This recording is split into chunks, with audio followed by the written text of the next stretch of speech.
जय जय श्री कृष्ण भक्तों, राधे राधे, श्री अरदास, जय बिहारी जी की जय श्री श्याम। कैसे आप सब? आशा करते कि आप लोग स्वस्थ होंगे, मंगलमय होंगे और मेरे बिहारी जी की खूब कृपा आप सब पे बरस रही होगी। भक्तों के जैसे कल है बैसाखी शुक्ल पक्ष की 11वीं तिथि और कल इतना महत्वपूर्ण दिन है क्योंकि कल है मोहिनी एकादशी। और मोहिनी एकादशी का नाम ही इतना मतलब मोहिनी का रूप जान के इतने आ रहा कि अरे वह मोहिनी एकादशी है। तो आज हम चर्चा करेंगे मोहिनी एकादशी को मोहिनी एकादशी क्यों कहते हैं, इस दिन में क्या इतना विशेष महत्वपूर्ण होता है, इस दिन में क्या ऐसा दान करनी चाहिए और आखिर मोहिनी क्यों कहा जाता है। तो आज इन्हीं सब बातों पे चर्चा करेंगे कि क्या करना है क्या नहीं करना है कल। तो चलिए आप लोग को बताते हैं कि जैसे जब हम लोग सब जानते हैं कि जब समुद्र मंथन हो रहा था तो समुद्र मंथन के दौरान सारे देवी देवताओं में बात रखी गई, जब मंथन होगा तो जो विष निकलेगा विष को कौन ग्रहण करेगा। तो हमारे बाबा भोलेनाथ जी ने कहा कि विष तो मैं ही ग्रहण करूँगा। और तभी जो मंथन के समय निकला विष वो हमारे बाबा भोलेनाथ जी ने ग्रहण कर लिया, क्योंकि तभी तो नीलकंठेश्वर महादेव, क्योंकि उन्होंने कंठ पे धारण कर लिया, नीचे उतरने ही नहीं दिया। क्योंकि वो राम नाम बोले थे, राम नाम तो गले पे यहीं पे आ गया। इसकी भी बड़ी लंबी कहानी है, लेकिन आज सिर्फ मोहिनी एकादशी के बारे में चर्चा करेंगे।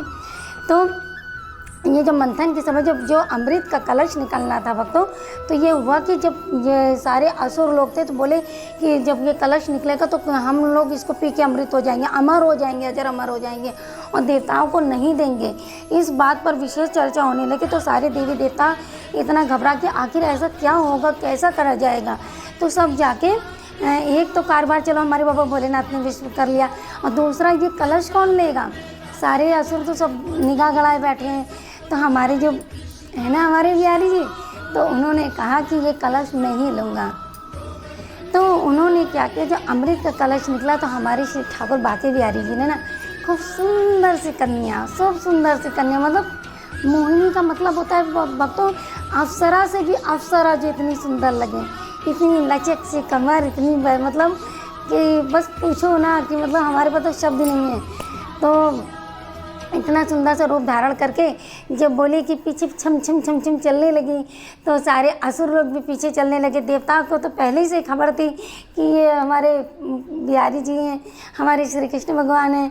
तो देवता जी तो चुपचाप हाथ जोड़ के बैठे थे। असुर तो उसके मोहिनी मतलब देखिए हमारे ठाकुर जी क्या करते हैं, उनकी लीला क्या होती है, वो अपनी बातों में अपने रूप में इतना उलझा लेते हैं कि प्रभु जो करने आता है, जो भक्त करने आता है या जो इंसान करने आता है वो सुध बुध भूल जाता है। जैसे हम लोग क्या करते हैं, जब हम ठाकुर बाके बिहारी जी के दर्शन करने जाते हैं तो हम घर से ये सोच के चलते हैं हम ये चीज़ कहेंगे वो चीज़ कहेंगे, लेकिन उनका जैसे ही रूप देखते तो सब सुध बुध भूल जाते कि हमें करना ही क्या है, हमें मांगना ही क्या है। ये तो हम मनुष्य की है और वो तो असुर, मतलब उनको तो रूप देख के इतने निहाल हो कि मुझे अमृत भी पीना है, तो इतने मतलब भूल गए कि मुझे अमृत भी पीना है। अब वो गए अमृत का कलश लेके, असुरों से ना लेकर उन्होंने भगवान को सब देवी देवताओं को पिला दिया। सारा कलश से एक दो बूंद तो गिर गया थे, जो कि उसकी भी बड़ी लंबी चर्चा है कि एक दो बूंद असुर ने के मुँह में मतलब चला गया तो फिर वो बाद में गर्दन काट देगी। तो जो उनका लहू जो ज़मीन पे गिरता उससे लहसुन और प्याज की उत्पत्ति हुई। ये भी बड़ी एक लंबी कहानी है। तो जब मंथन के समय असुर लोगों को बिल्कुल नहीं मिला, फिर सभी देवी देवताओं के लिए, क्योंकि ऐसा माना जा रहा था कि अगर ये अमृत सब राक्षस अगर असुर पी लेंगे तो ये जो हमारे प्रभु का जो स्थान है, हमारे सारे देवी देवताओं का स्थान है, ये वहाँ पे भी स्वर्ग में भी अपना अधिकार जमा लेंगे।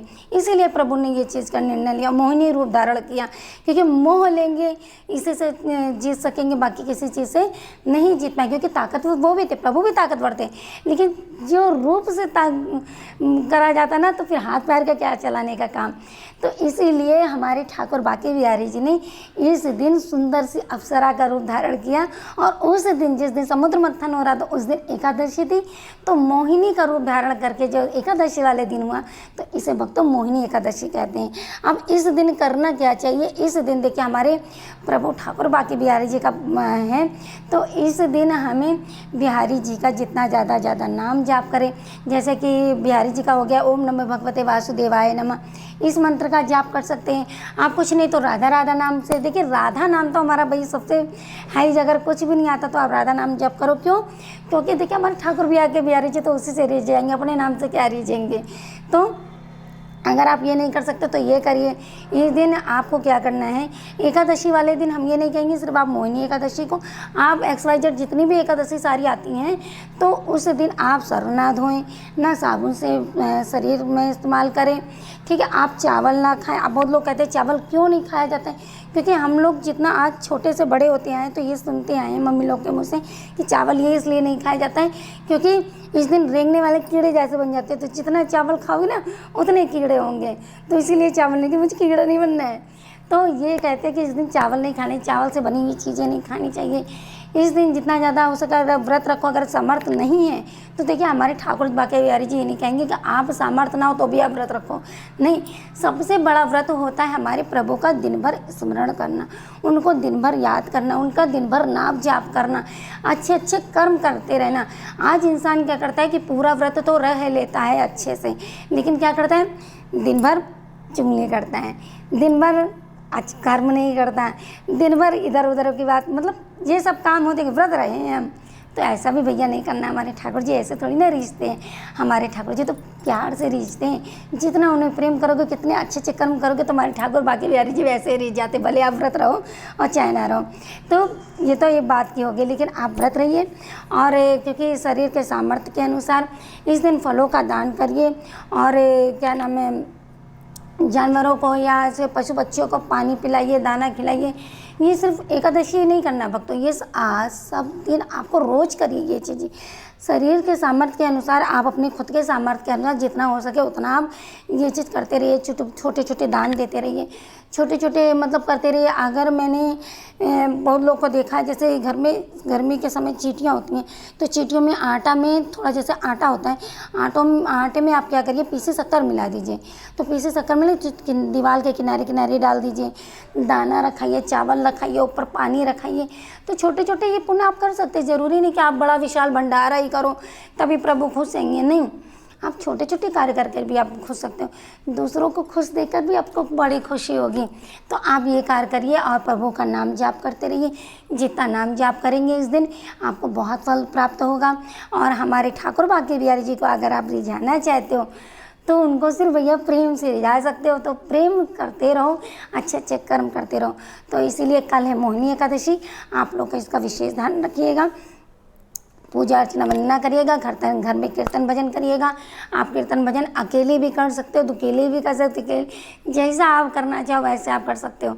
हम तो अगर अपनी बातें अगर हमारे पास नहीं ज़्यादा हो तो हम तो भैया अकेले ही बैठ के कर लेते, प्रभु का भजन कर लेते, क्योंकि हमें किसे सुनाना है, तो हमें तो प्रभु को सुनाना है। प्रभु हमारा भजन सुनने, चाहे राग से सुने चाहे अनुराग से सुने, हम तो वैसे ही रह जाते हैं। और प्रभु को प्राप्त करना है तो आप भक्ति से ही प्राप्त करते हो, भजन से।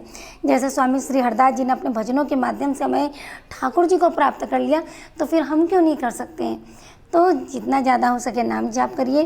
तो कल है मोहिनी एकादशी, आप सब लोग को मोहिनी एकादशी की ढेरों सारी शुभकामनाएं। बिहारी जी आप लोग के जीवन में सदा खुशियाँ बरसाए रखें और अच्छे अच्छे कर्म करते रहें। और अगर आपको वो कुछ पूछना हो तो कमेंट में ज़रूर लिख दीजिएगा। तो सभी भक्तों को राधे राधे। श्री कुंज बिहारी श्री हरिदास, राधे श्याम।